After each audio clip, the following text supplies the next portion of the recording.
8월 27일 월요일 황장수의 뉴스 브리핑 시작하겠습니다. 어제 밤사이부터 서울에는 비가 오고 있습니다. 날도 많이 서늘해졌습니다. 영 가을이 된 기운인데요. 한때 그렇게 지겹던 이 무시무시한 폭염이 이제 좀 선선해지니까 그리워지는 사람은 없을 거라고 봅니다만은 참 세상 모든 게 영원한 건 없다. 정말 맞는 것 같습니다. 자, 존 맥케인, 저도 평소 존경하는 인물입니다. 2008년 미국 대선에 도전해서 오바마에게 졌습니다. 그때 미국의 금융위기만 일어나지 않았더라면, 미국이 금융위기의 와중에서 2008년 11월 치른 대선에서 존 맥케인이 아니라 아무리 훌륭한 사람이 공화당 후보로 나갔다 하더라도 W. 부시가 저질러 놓은 이 금융위기의 후유증을 극복하고 대통령이 되지는 못했을 겁니다. 자, 어쨌거나 가장 미국적인 가치의 원형에 맞는 인물이 존 맥케인입니다. 그는 한국 문제에 있어서 굉장히 원칙적인 입장을 견지했고요. 특히 지난 문재인 정권이 출범했을 때 한국을 방문해서 문재인을 만나려고 했습니다.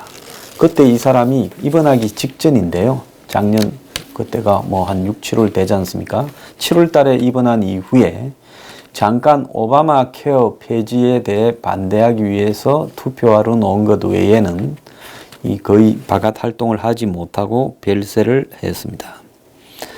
자, 그러면서 한국에 대해 끊임없는 한국 안보에 대해 애정을 가졌고, 또 많은 사람들이 반대하던 이 이라크 전쟁에 이렇게 더 정원을 해야 된다고 이야기를 하고, 또 미국이 저지른 이라크 전쟁 관련자 고문에 대해서는 반대를 하고, 자기 나름대로의 원칙을 지키면서 매버릭, 즉 고집불통의 이단아라는 평가를 받으면서 공화당 내부에서도 이단아 취급을 받았습니다. 상원의원 6선쯤 하고 나면 그야말로 노회한 정치인인데, 이 사람은 날이 가면 갈수록 더 원칙적이었습니다. 그리고 사람의 품격과 가치를 강조한 훌륭한 인물인데요. 자, 한국을 사우스 코리아로 부르지 않고 리퍼블릭 오브 코리아로 부른 이런 훌륭한 사람, 참 이런 사람이 대통령이 되지 못하고 엉뚱한 사람이 되는 것이 미국의 지금 현실입니다.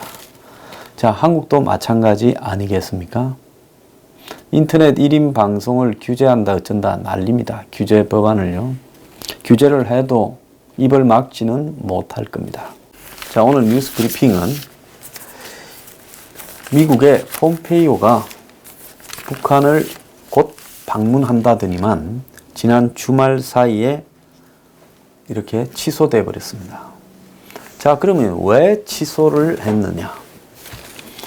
트럼프는 중국을 물고 들어와서 북한의 비핵화에 진전이 없다. 그러면서 중국이 지금 여기에 영향력을 행사한다고 보고 중국에 질렸다. 북한 문제만 없었으면 중국하고의 무역전쟁을 진작에 크게 벌였을 건데 북한 문제 때문에 참아왔다. 이렇게 말을 하고 있습니다. 자, 가장 본질적인 부분은 이제서 트럼프가 북한과 중국 그리고 한국이 가세한 남북 중 세 나라가 짜고 있는 이 북핵 가짜 비핵화 국면에 대해서 그 본질을 조금이라도 이해를 해서 정말로 비핵화를 할 생각이 없다라는 부분을 깨달았는지, 그래서 트럼프가 폼페이오 4차 방북을 취소시켰다면 그나마 큰 다행이라고 생각을 합니다. 태영호 공사의 책에 보면 이런 이야기가 나옵니다. 북한은 2017년까지 앞당겨서 비핵화를 하려고 했다. 그것은 미국의 대선, 그리고 한국의 대선 등이 미국에서는 2016년 말에 끝나고 한국에서는 애초에는 2017년 12월에 끝나고 그랬는데 그렇게 계산을 하고 미국하고 한국이 정권을 바뀌는 점에서 빨리 핵과 ICBM을 완료해서 그 바뀐 정권들이 서로 조율하는 동안에 북한이 핵을 개발해서 그 다음 2018년부터는 개발한 핵을 가지고 그것을 위협을 최대치에 끌어올린 다음에 협상으로 들어오게끔 만들어서 그걸 끌고 가면서 결국은 이 핵을 인정받는 잠재적인 핵 인정 국가로 가려고 이렇게 하고 있다. 결국은 이 핵을 인정받는 기간에 미국이나 한국이나 이런 주변 국가를 끌어들여서 평화의 시기를 거쳐가고 그 평화의 시기를 거치고 난 이후에는 비핵화가 되는 게 아니라 핵을 그냥 가지고 있는 걸 인도나 파키스탄처럼 인정해 주는 거.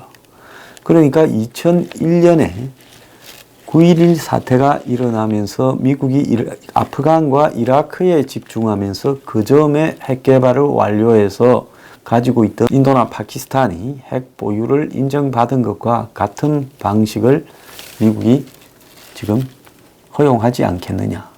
이런 부분들을 이 북한이 기대했던 것 같습니다.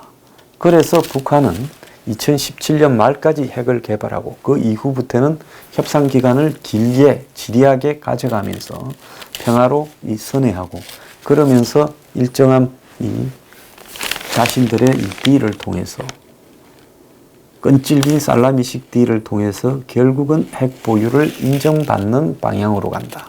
그리고 비핵화할 가능성은 전혀 없다라는 내용이 거기에 들어 있습니다.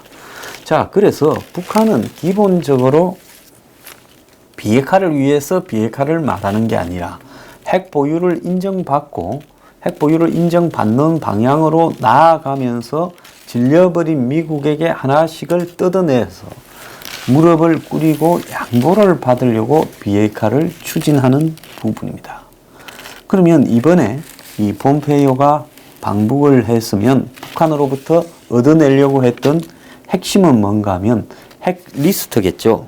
핵 리스트를 북한으로부터 받아내고 거기에 더해서 ICBM 폐기 등까지도 좀 오버해서 기대했던 것 같습니다. 그래서 이 핵 리스트에 대해서 북한으로부터 이렇게 받아내는 부분에 대해 제가 뭐라고 했습니까? 자, 미국은 핵 리스트가 먼저 제출돼야 된다.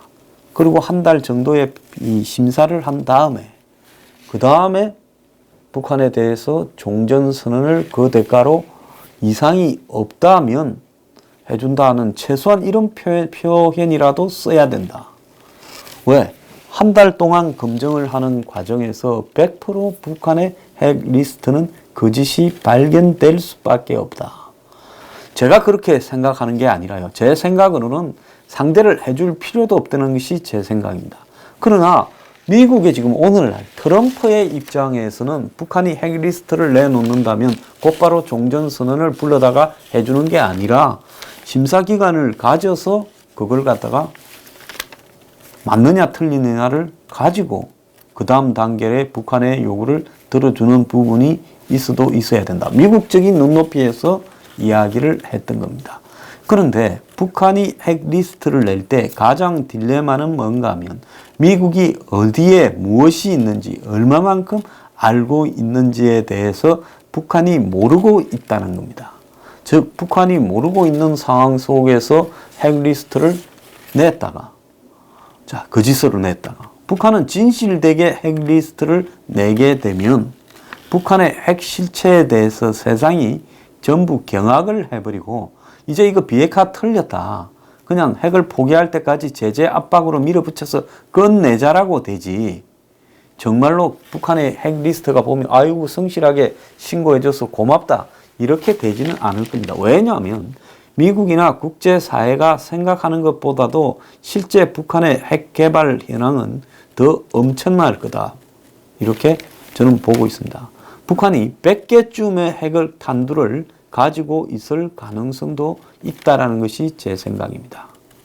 실제 한 50개 있다 하더라도 기존의 북한 스타일로 보면 그 핵 탄두를 핵 중량을 줄여서 한 100개 정도로 만들어 놓고 그러면서 미국하고의 관계에서 60%를 없앤다.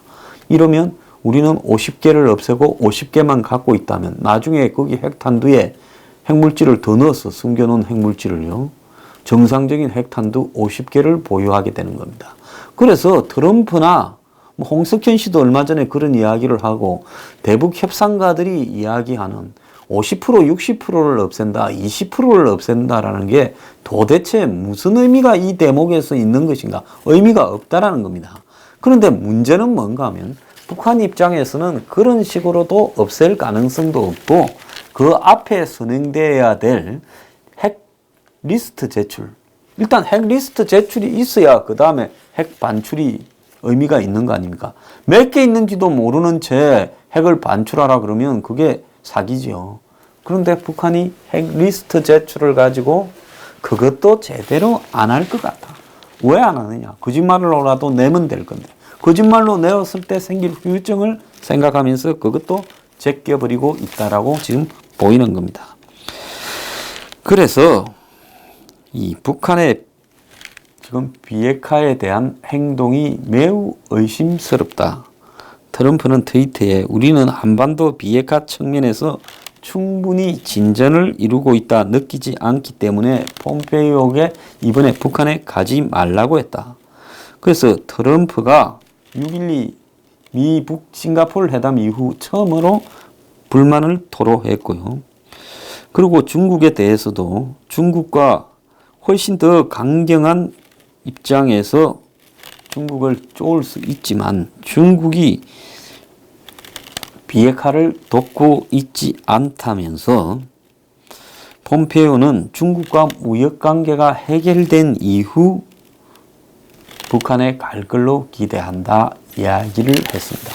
트럼프가 좀 엉뚱한 데가 있죠. 이번에는 북한에 폼페이오를 보내지 않으면서 중국을 겨냥했어요. 그 이유는 9월 9일 구구절을 전후해서 시진핑이 북한을 방문한다. 지금 시진핑은 꼭 북한이 미국과의 중요한 계기가 있을 때마다 3번이나 김정은을 불러서 컨트롤을 했고 이번에도 이 폼페이오 방북 직후에 시진핑이 간다라고 예고를 함으로써 미국의 트럼프가 볼 때는 또 북한을 컨트롤하고 있다. 이렇게 보일 수 있겠죠. 자, 트럼프는 최근 중국에 완전히 질렸다고 참모들한테 이야기를 한 걸로 나오고 있습니다. 자, 백악관의 분위기가 확 바뀌어서 싱가포르 회담 전으로 돌아갈 수 있다라고 이야기를 하고 있습니다. 그러면 이게 트럼프가 완전히 바뀌어서 이런 걸까요? 아니면 이번에도 지난 6.12 회담 직전에 5월 말에 한번 트럼프가 회담 안 한다고 깨서 북한이 또 매달리게 만들어서 했던 것처럼 벼랑끝 전략을 한번 써보는 걸까요? 트럼프의 언행을 보면 제가 봤을 때 북한의 비핵화 부분을 근본적으로 회의를 가지면서 판을 깨기 위한 부분이라고 보이지는 않습니다. 다만 미국의 지금 의회가 워낙 강력하게 트럼프에게 성과를 요구하고 있고 이제 미국 회담이 두어 달 지난 이후에는 이제 구체적으로 성과를 의회에 보고를 해라. 그리고 모든 북한과의 어떤 서류나 내용은 의회가 검증을 하겠다고 달라들고 있고 언론들도 그런 부분에 대해서 이제 좀 강경하게 나오고 있습니다.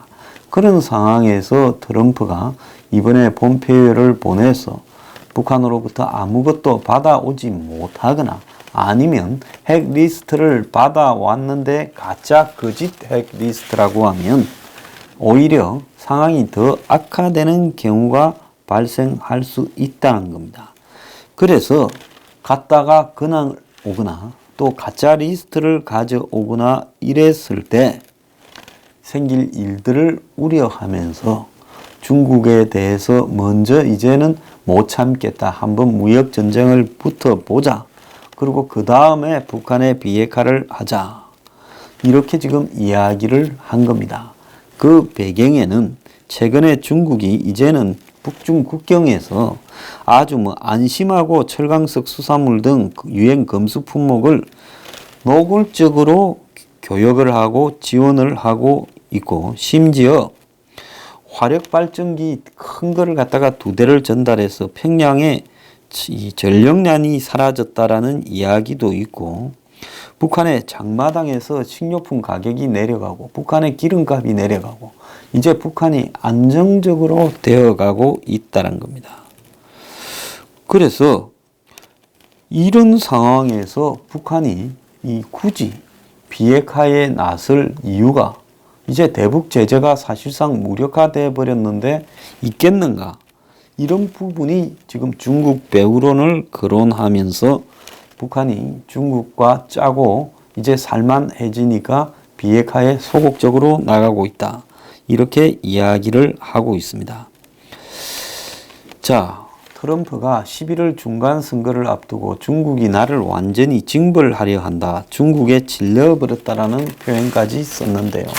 사실 따져보면 자업자득입니다. 트럼프가 작년 11월 달입니까? 한국에 들렀다가 중국 만리장성에 가서 시진핑으로부터 환대를 받고, 만리장성이 아니고 자금성이네요. 그때 미국에 와서 허지부지해진 트럼프의 태도를 보고 이 많은 미국의 언론과 의회의 비판이 있었습니다. 자, 일각에서는 트럼프가 중국과의 무역 관계가 해결된 이후에 북한에 갈 것이다, 이렇게 이야기를 하면서 외교 정책 우선순위가 바뀌었다, 이런 이야기도 지금 거론되고 있습니다. 자, 그런데 이런 배경에는 트럼프가 지금 주변에 하나씩 등을 돌리면서 코언 변호사나 또 트럼프의 40년 근거지기인 위슬버거라는 사람, 또 트럼프의 아쉬운 부분을 해결해 준 언론사 사주인 패커 등도 다 등을 돌리고 있습니다. 트럼프의 매너포트라고 이 핵심 측근이었죠, 대선 때. 그런 친구들이 지금 이 오랜 형을 살 수 있는 상황으로 몰려가는 거, 이런 부분 아직 지지율에는 크게 영향을 미치지는 않고 있습니다. 왜 그런가 하면 미국의 이 중간 선거에서 정치적 지형은 이 한국처럼 지지와 반대가 확연하게 갈려 있기 때문에 이런 상황에서 무슨 트럼프 주변에 어떤 일이 생기더라도 그것 때문에 트럼프 지지자들이 별로 지지는 철회하고는 있지 않습니다. 근데 문제는 뭔가 하면 선거에 이기기에 별로 충분하지 않은 지지라는 거죠. 그래서 트럼프는 북한과의 관계를 먼저 이렇게 풀어가지고 중간 선거에 한 건을 하려고 집착해 왔는데, 지금 선거가 2달 조금 더 남은 현실에서 북한과의 관계를 풀어서 이 선거에 이기기가 쉽지 않다고 생각을 하고, 그래서 중국하고 무역 전쟁을 더 선거 때까지 심화시켜서, 중국은 미국의 어떤 관계입니까? 중국은 미국에 많은 저가 물품을 수출해서 엄청난 무역 흑자를 보고 있다. 또 환율도 조작하고 있다. 이게 트럼프의 생각이지 않습니까? 그래서 북한 거는 좀 더 해봤자 포인트를 따기 어려우니까 중국에 집중해서 이렇게 포인트를 따는 게 낫겠다. 즉 중국하고의 무역 전쟁의 강도를 더 높이는 것이 낫겠다. 이것이 이제 트럼프의 계획입니다. 북한 거는 이미 포인트에 환산이 되어버렸고 여기서 어지간히 해봤자 딴 포인트가 까먹을 뿐이지, 이 부분에서 북한 쪽에서 더 포인트가 나올 게 없을 것 같아. 그러면서 이 북한 문제가 진전이 안 되는 부분에는 중국이 뒤에서 조종한다라고 규정을 하자. 그렇다면 결국 중국을 더 조지는 부분이 무역에서도 가능하지 않겠느냐. 그러면 내 지지자들은 적어도 중간 선거에서 나를 더 강하게 밀지 않겠느냐. 지금 그런 계획을 하고 있는 걸로 보입니다. 실제 이 트럼프의 수석 전략가였던 스티브 배너는 중국과 경제 전쟁을 하고 있다. 북한은 부차적인 일에 불과하다. 중국하고 풀면 북한도 풀린다. 이렇게 이야기를 한 바 있는데요. 결국 이런 부분들이 반영된 거죠. 자, 엊그제 취소할 때 방북 발표를 해놓고 하루 만에 트위터를 안 가겠다고 했고, 취소 직전까지도 북한과 핵 신고하고 종전선언을 이렇게 하는 문제를 가지고 회의가 열리고 신경전을 벌였다고 합니다. 자, 그리고 그 백악관에서 회의를 핵심 참모들끼리 했는데, 우크라이나에 출장 간 볼턴도 이 전화 스피커폰을 통해서 회의에 참가를 했다 그러는데요. 이 회의에는 지금 이 펜스부터 폼페이오 그리고 성김까지, 그리고 새로 임명된 비건이라고 북핵 정책 특별대표 등 주요 인물이 다 있었습니다. 이 회의에서 안 가기로 결정됐고, 그래서 안 가는 명분을 중국을 걸어서 발표를 한 겁니다. 자, 그러면서 이 미국 의회는 잘 가지 않았다라고, 옳은 일이다라고 이야기를 하면서 트럼프가 잘했다고 이야기를 하고 있습니다. 그런데 가장 지금 당혹해진 사람이 누구냐? 한국의 문재인입니다. 자, 문 정권은 9월 중에 이 북한과 3차 정상회담을 평양에서 하는 걸 합의했죠. 다만 날짜만 정하지 않았습니다. 그러면 한번 보십시오. 지금 8월 말에 폼페이오가 가고 9월 초에 시진핑이 가고 그 다음에 문재인이 갔다가 잘하면 9월 말이나 10월 초에 유엔에서 남북미 3자 종전선언과 미북 2차 정상회담 등이 이어지는 릴레이 정상회담 기대를 했던 겁니다. 자, 그러면서 이 마치 문재인이 이 모든 것을 풀어낸 것처럼 하면서 이 북한 문제에 있어서 주도권을 잡는 부분을 생각을 했는데요. 이런 부분들이 지금 매우 어긋나는 쪽으로 가버렸다는 겁니다. 특히 최근에 개성공단의 연락사무소 설치를 둘러싸고 한국은 밀어붙이겠다 하고 미국은 사전에 우리한테 이야기를 하지 않고 물자를 지원해서 이것은 잘못된 거다라고 지금 제동을 걸고 있었습니다. 지금 이런 미국의 경고가 한국의 남북 연락사무소에 대해서도 번져가고 있습니다. 한국이 지금 이 연락사무소를 설치 운영을 한다고 거기에 유류를 80톤이 넘게 갖다 놨다, 이런 이야기가 지금 나오고 있고, 또 그보다 많은 무게의 각종 알루미늄 같은 금속 물질도 들어갔다. 그래서 이런 부분들이 결국은 이 북한에 주어지는 부분에 대한 의심을 미국이 지금 하고 있고, 왜 그런 부분에 대해서 이 대북 이 지원에 대한 예외 신청을 하고 정상적으로 하지 않고 설거머니 밀어붙이느냐라는 부분에 대한 미국의 불만이 가중되고 있는 상황이었습니다. 한국은 개성공단 물자 지원에 대해서 그건 뭐 별 문제가 없다 하지만 미국 측에서는 그 물자들은 경제적 자원이고 북한과의 교묘한 무역이 되기 때문에 제재 위반이다. 그래서 유엔 안보리 대북 제재 결의를 보면 이에 대한 승인을 얻어야 되고 무엇이 승인될 수 있는가 하는 것은 제재위원회에서 하는 거다. 그래서 한국이 이 국제적인 이런 절차를 무시하고 그냥 설거머니 물품을 주고 그걸 기정사실화 하려는 것이 개성의 연락사무소 개설 문제의 본질이다. 그래서 정권이 겁을 먹었어요. 밀어붙이면서 우리가 우리 연락사무소를 개소하는데 미국 허가받아야 되냐 하더니만 사무소 설치를 연기하고 일단은 미루고, 그러면서 청와대는 어제 26일 날 이 긴급회의를 했다고 합니다. 긴급회의를 열어서 외교 안보 관련 부분에 지금 현재 미국이 이 폼페이오를 보내는 것을 취소한 것, 이것이 남북 개성 연락사무소 개소에 미치는 영향, 그리고 남북 정상회담을 9월 달에 이렇게 해야 되는가 하는 문제에 대해서 심각하게 논의를 했는데요. 일단은 개소식은 연기하고 남북 3차 정상회담은 하겠다 하지만은 이것이 그대로 굴러가게 될지는 좀 의문이고요. 그리고 더 나아가서 경협은 예정대로 해 나가겠다. 이런 부분이 불가능해질 걸로 보입니다. 자, 전체적으로 보면 트럼프의 이 폼페이오 방북 취소는 북한의 현재의 이 태도로 봐서 폼페이오가 가지고 나올 선물이 없다라는 거고, 그러면 그때 폼페이오가 뭘 가져오든 안 가져오든 큰 논란에 휩싸일 거고, 가져와서 그것이 가짜라고 알려지게 되면 논란은 더 커질 거다. 그래서 북한과 관련되는 부분에서 북한이 ICBM이나 미사일을 가지고 발사나 실험을 하지 않는 걸로 이미 미국은 포인트를 땄기 때문에 그냥 현 상황을 고착 상황에서 유지해 가는 것이 더 낫다. 얻을 가능성이 없다면 현상 유지가 더 낫다. 그리고 선거 이기고 또 해결하자. 그리고 중국하고의 문제는 선거 전에 심각하게 걸어서 다시 이 부분에서 포인트를 올려서 따야 된다.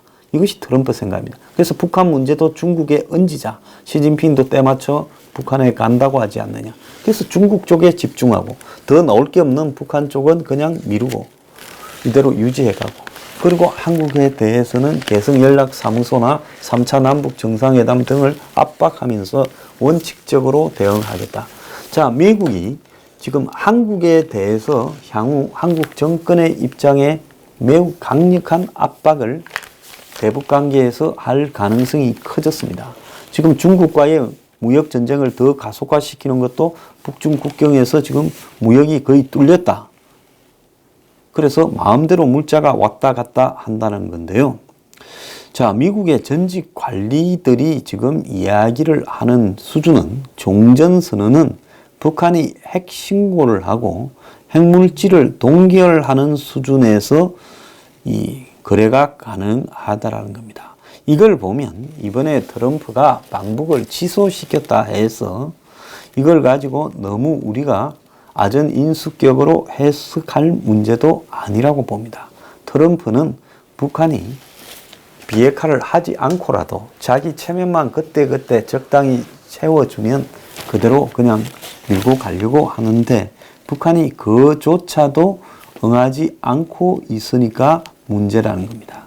북한은 이번에 뭘 내놓는다면 종전선언과 연결시키고 그걸 가지고 더 나아가서 평화협정으로 몰고 가면서 한미관계를 균열시키고 미군의 위치를 흔들려고 하고 있는데, 여기에 대해서 경제적인 보상까지도 요구하고 있다. 이렇게 봐야 되는 겁니다.